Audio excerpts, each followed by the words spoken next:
हजरत बिलाल रज़ी अल्लाह अन्हु से एक दफा किसी ने पूछा कि आपने पहली दफा हुजूर नबी करीम सल्लल्लाहु अलैहि वसल्लम को कैसे देखा। बिलाल रज़ी अल्लाह अन्हु फरमाते हैं कि मैं मक्के के लोगों को बहुत ही कम जानता था, क्योंकि गुलाम था और अरब में गुलामों से इंसानियत सोच सुलूक आम था। उनकी इस्तिताअत से बढ़ के उनसे काम लिया जाता था, तो मुझे कभी इतना वक्त ही नहीं मिलता था कि बाहर निकल के लोगों से मिलूं। लिहाजा मुझे हुजूर पाक या इस्लाम या इस तरह की किसी चीज का कतई इल्म न था।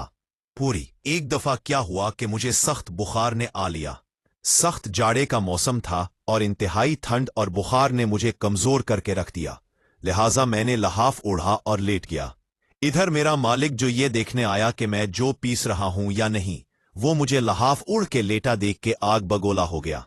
इसने लहाफ उतारा और सजा के तौर पे मेरी कमीज भी उतरवा दी और मुझे खुले सहन में दरवाजे के पास बिठा दिया कि यहां बैठ के जो पीस।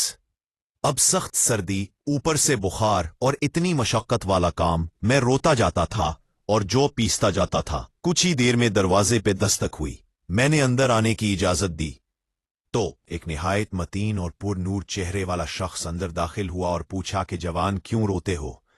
जवाब में मैंने कहा कि जाओ अपना काम करो, तुम्हें इससे क्या, मैं जिस वजह से भी रो।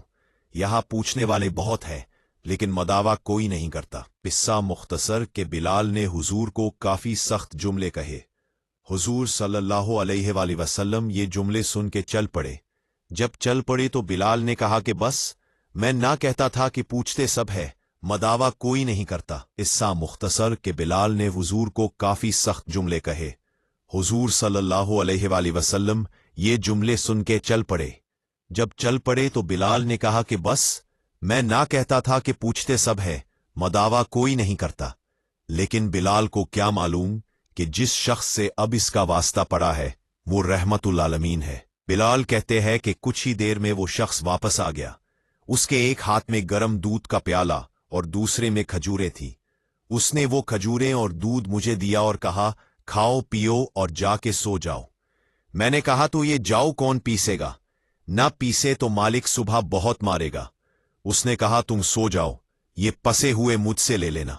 बिलाल सो गए और हुजूर ने सारी रात एक अजनबी हबशी गुलाम के लिए चक्की पेसी। सुबह बिलाल को पसे हुए जो दिए और चले गए। दूसरी रात फिर ऐसा ही हुआ। दूध और दवा बिलाल को दी और सारी रात चक्की पेसी। ऐसा 3 दिन मुसलसल करते रहे जब तक कि बिलाल ठीक न हो गए।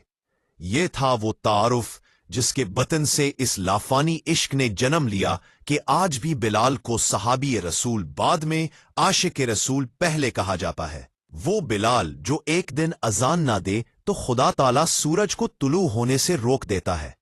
इसने हुजूर के विसाल के बाद अजान देना बंद कर दी, क्योंकि जब अजान में अशहदु अन्ना मुहम्मदन रसूलुल्लाह तक पहुंचते तो हुजूर की याद में हिचकियां बंद जाती थीं और ज़ारो कतार रोने लगते थे। ईसार और अखुव्वत का ये जज्बा इतना ताकतवर है। अल्लाह हम सबको अमल की तौफीक अता फरमाए।